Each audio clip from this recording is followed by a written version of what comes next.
په ایران کې پراخ لاریونونه. دغو مظاهرچیانو هڅه وکړه چې یوې دولتي ودانۍ ته ننوځي.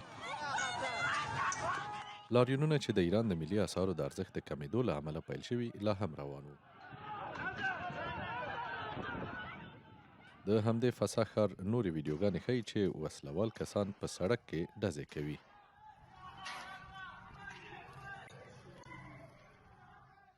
په لویدیځ ایران کې هم د امنیتي ځواکونو سره نښتې شوي دي. هغه راپورونه چې ګواکې د ایران په جنوب کې یو مظاهره کوونکی وژل شوی د چارواکو لخوا رد شوي دي.